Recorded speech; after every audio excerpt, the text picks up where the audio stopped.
Dear learner, you are again welcome on the platform of MOOCs. I am Professor Nafis Ahmad Ansari from Department of Political Science of Aligarh Muslim University. In today's lecture, we are going to know about the classification of the services. The process of dividing the objects of people based on shared traits is known as classification. Classification in people management refers to the arrangement of different roles according to their tasks and activities. Jobs with comparable tasks and obligations are combined into a single class. One of the academician styles defines a class as a collection of positions sufficiently similar in their responsibilities and duties to justify common treatment in various employment process. Herman Feiner, another person, states to set all servants to work which is not too difficult nor too easy for them to do, and then to treat all who do not equal work, who do the equal work equally, and where there is a difference in the amount and quality of work done to proportion reward to service. Willoughby pointed out that classification and standardization of public employment constitutes the starting point or the basis upon which the whole personal structure must rest. One cannot overstate how important it is to classify services. When individuals are classified together based on specific criteria, classification ensures that everyone is treated equally and in an orderly manner inside the system. Furthermore, it enables the defense of a favorable treatment according to specific groups. The right classification scheme significantly impacts various factors, including roles and responsibilities, eligible requirements, wage range, status, and even the ability to gain authority. Its functions, signifies, and validity are therefore quite high. In the world, there are two distinct classifications system. They are classification by rank and classification by position. The position classification system has been adopted by the United States of America, Japan, Taiwan, Philippines, Canada, and so forth, while the UK, France, India, Malaysia, Pakistan, Germany, and so forth have adopted the rank classification. For Feiner, upon proper classification depends the efficiency of recruitment, the possibility of creating a rational proportional system, and equitable treatment of the people working in different departments. The classification of service is crucial because it establishes the services, operational jurisdictions, the types of duties that must be carried out, and the tasks that members various groups within the services must complete. It makes it possible to identify the services with different functional divisions and hierarchical levels. The service classification system has developed on different lines in United States of America and England also, especially in clerical administrative services. In the British system, the candidates are hired based on their performance on extensive general educational examinations, and those who pass are subsequently educated for a specialized job. Subsequently, very few service types exist, including typist and shorthand typist, writing assistants, clerical executives, and administrative class of waiting writing assistants. However, a sizable portion of the British service is classified as thoroughly as USA, including industrial class, postal occupations, and professional and technical posts. India's civil services have been several transformations throughout the years, transitioning from a commercial to a political structure and from British colonialism to the current industrialized configuration. The organizational setup, staffing practices, and structure elements have all been shaped to meet the demands of the ruling class and the unique condition of the times. Without making any significant or radical changes, the Government of India inherited the British organizational structure for the services in 1947. The services were characterized using a similar philosophy, principle, pattern, more or less. In the 1947 declaration of the Indian independence did not disrupt the nation's administrative framework but formally institutionalized and later constitutionalized inheritance. Classification is the process of organizing items that share one or more features into groups according to a number of criteria. It is crucial that we understand the principles underlying this classification. One such foundation is functional identity. Work-related activities, duties, and responsibilities serve as the foundation for determining functions. Similar jobs gather together when they are indexed, and there may be higher or lower groupings of work units are broadly similar. Certain general specialization credential, which is frequently related to the class of such jobs, are required of the official working on such class. Classification can be based on a variety of factors, including responsibilities, obligations, and qualifications. However, categorization according to roles and responsibilities, types and dominance of work, comparable job, etc., is suitable and helpful from an administrative perspective. A position importance is determined by its given duties and responsibilities, but by its qualifications or pay. A class is made up of several places that are similar or identical.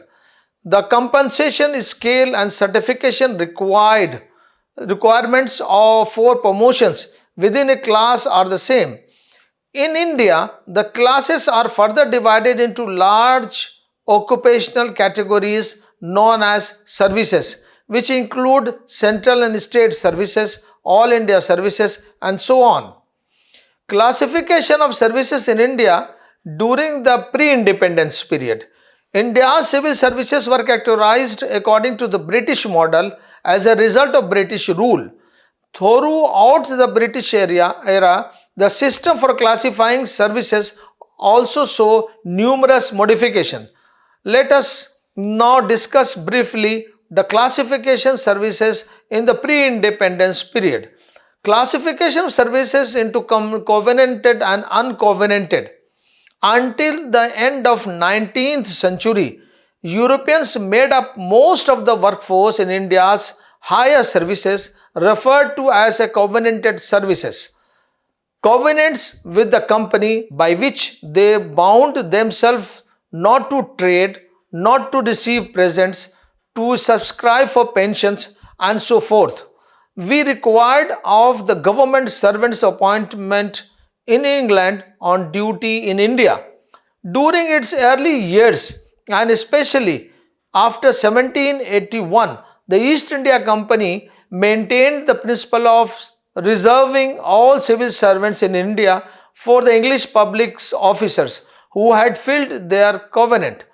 All civil jobs below the rank of consular shall be filled by covenanted civils recruitment in England as stipulated by the Charter Act of 1793. However, the restricted pool of covenanted civilians could not meet the company's expanding needs. Those who did not belong to the covenant civil service, which includes English citizens, had to be appointed to serve in the subordinate roles. As a result, this group of the people became known as uncovenant service in contrast to the covenant civilians. Most of the uncovenant services were made up of Indians. Gradually, the instruction of the Western education in India, primarily due to Lord Macaulay's efforts, sparked strong aspirations among Indians to work in the higher position designated for the covenant civil services. The Charter Act of 1833 stipulated that hiring Indians for the position should not be subject to formal affirmative disqualification. Later, all positions in the covenant civil services became available to the public competitions due to Charter Act of 1853. However, except in a very small number of instances, Indians were essentially denied the opportunity to compete due to issues stemming from the way competitive examination was conducted in England. Classification of services as recommended by Ashton Commission. The Public Service Commission, also referred to an Ashton Commission and prescribed over by Charles Ashton, was established in 1886, examining the procedure that allowed natives of India to be accepted to the upper branches of the civil administration or the covenant civil services established by the Act of 1870 or the Government of India Act of 1858. It recommended a three-tiered system of classification of services. The first tier is the imperial civil services in India. Recruitment process involved holding a competitive examination in England, replacing the previous covenant service. The Secretary of State for India appointed them. Second, it was suggested that all the positions not specifically designated for covenant service members be merged into the local civil service in each province, to be referred to as the provincial civil services. It suggested eliminating the lower level appointments from this service and adding a few highly compensated positions at the top that are often only filled by the covenant civil service members. Each province was to recruit people for this service using a variety of techniques according to the specific needs of the area. The third was the subordinate civil services, was the third tier to be established by the resigning lower grade post from the uncovenanted service. A resolution of the Government of India passed in April 21, 1892 reflected the directives of the Secretary of State about the Ashton Commission's report. The previous system of dividing people into covenanted and non-covenanted groups was abandoned. The provincial civil service named after the province to be it belonged and the imperial services of India were established. The upper services were the imperial services and the provincial services. In addition to the subordinate services, there was also a category called inferior services, which included messengers, typists, clerks, and peons. Higher services were categorized according to the recruitment criteria rather than biological list of responsibilities or activities. This issue was noted by the Islington Commission 1912 to 15, also known as the Royal Commission on Public Service in India. The Islington Commission proposed a new categorization that would have two classes within the service, Class 1 and Class 2. Classification of the services under the Government of India Act 1919. With the passage of the Government of India Act of 1919, the Indian government began to divide imperial services also as the superior services into two classes based on the subject they oversaw. These class include subject directly managed by the central government of India and subjects largely under the province government's jurisdictions. The former were referred to the central services, while the latter, who were mainly employed by the provincial governments, were known as All India Services, since they were chosen by the Secretary of State to serve wherever in India. Department of Provisional Government were separated into a transferred and reserved categories with the introduction of hierarchy system at the provincial level by the Government of India Act 1919.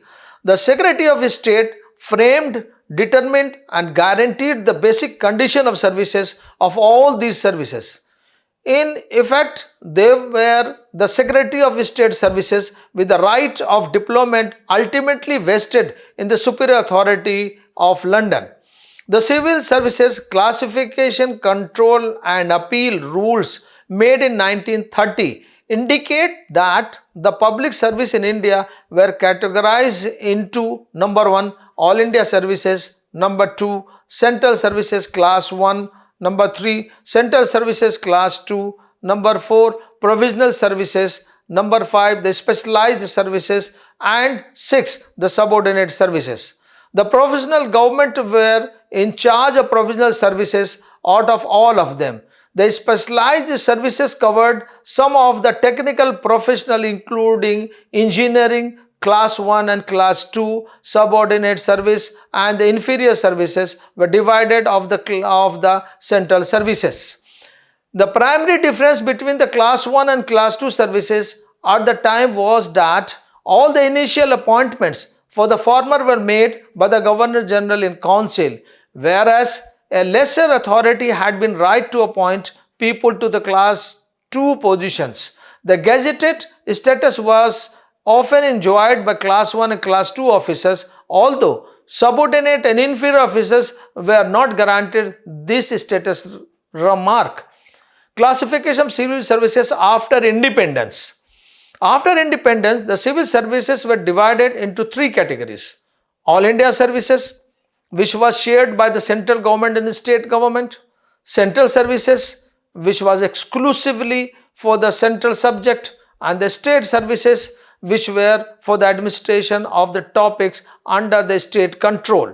Similar to the central services, All India Services are employed and trained by the central government. However, they are deputed to the various states for their job. Their services conditions are regulated by state government and they work for the state governments. In collaboration with the UPSC, the President of India is the sole authority that can take disciplinary actions against them. They are frequently expected to return to their home states after serving a deputations to the national government for specific durations. In line with the All India Services Act of 1931, the Union Public Service Commission (UPSC) and the state government collaborated to draft new service rules and regulations. The formation of Indian Administrative Service (IAS) and Indian Police Service (IPS) is now legitimate according to Article 312 of the Indian Constitution. Central Services. The services of the Central Union are classified into 4 categories. Number 1, Central Services Class 1. This category has been services like the Indian Foreign Service, Central Services Health Service, Railway Service, Central Secretariat Service, etc. Then there is a Central Services Class 2. These include services like Central Secretariat, Stenographer Service Grade 1, Telegraph Engineering Services, Telegraph Traffic Services, etc. Then there is a Central Services Class 3. This comprises services like Central Secretariat Clerical Services, Post and Telegraph Account Services, etc. And the fourth and the last one in that category is the Central Services Class 4. This category consists of peons, sweepers, etc. Then there is a General Central Service. The state services, these services which are essentially used to administer state issues are solely under the purview of the state government. Nonetheless, promotions from the state civil services has been filled 33 to 113% of the posts in the All India services in the recent years, with a minimum 15% coming from the state services. The constitutional structure of the concurrent subject, union subject and the state subject is somewhat reflect in its threefold scheme of services, all India, central and state. This is a special quality of the Indian federal structure that cannot be found anywhere else. Criticism related to the existing classification in India. The classification system of the services in India has been criticized on many grounds. Numerous criticism has been leveled regarding the Indian classification system. The Second Pay Commission was informed in 1959 by the employee organization that the current classification system should be eliminated, since it encourages class consciousness and amounted to a caste system that may satisfy some vanities but serves no public purpose.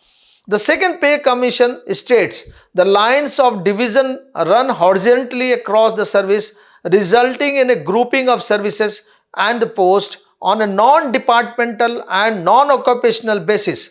Multiple grades in a single class could be a sign of pay and status within the services, but not of roles or professions.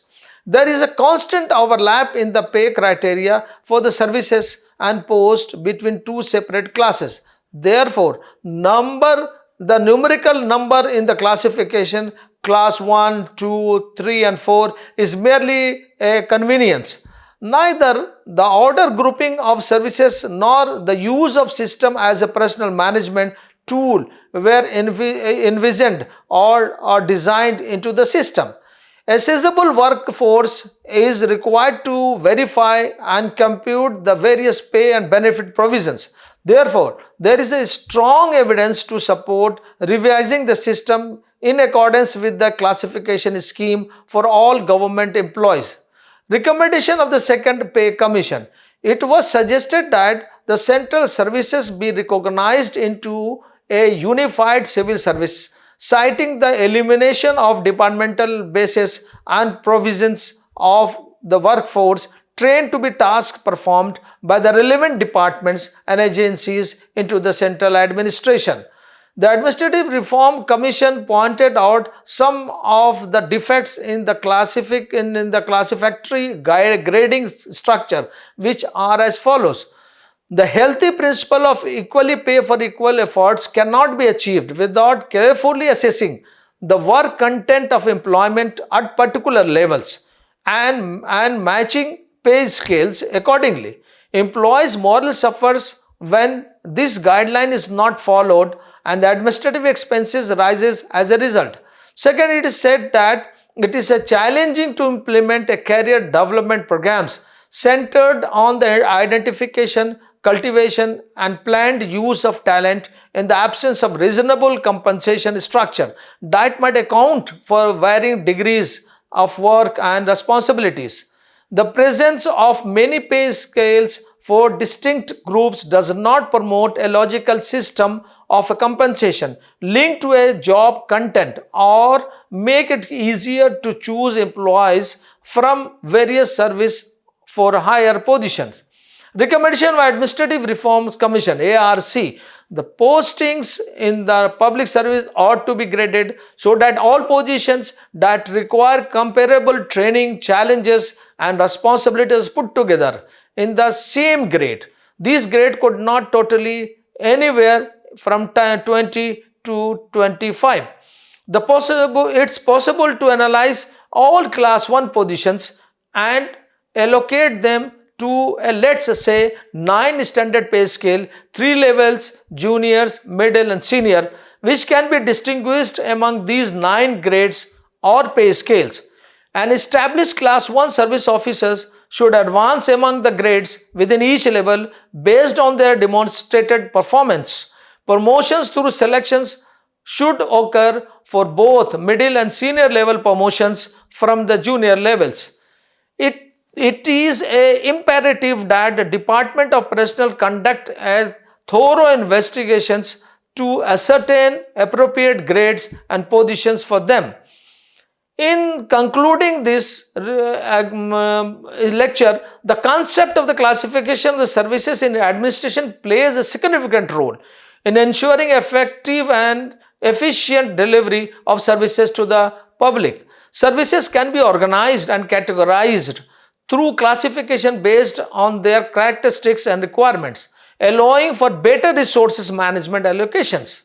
This allows for identification of areas where improvements or changes are needed, leading to better service delivery, increased satisfaction among citizens. Moreover, classification also helps set standards and guidelines for various services, which help in maintaining consistency and quality across different administrative units. It also enables benchmarking and comparisons of services, allowing for the adoption of best practice and continuous improvement. Furthermore, the classification of services facilitates transparency and accountability in the administration, and it provides a clear understanding of service being offered and their associated cost. This promotes the trust and confidence of the government and its handling of the public service. Additionally, classification aids in decision-making processes by providing a systematic framework for evaluating which services are essential and require more resources, which can be streamlined or eliminated. This led to more informed and strategic decisions, resulting in better use of resources and improved service delivery. In conclusion, the concept of the classification services in administration is crucial for all effective management and delivery of the services to citizens. It helps organize, standardize services and promote transparency, accountability, and informed decision making. As the needs and expectations of the public continues to evolve, the classification of services will remain a vital tool to ensuring that administrations can adapt and provide high quality services to meet the changing demands of the society. Thank you very much.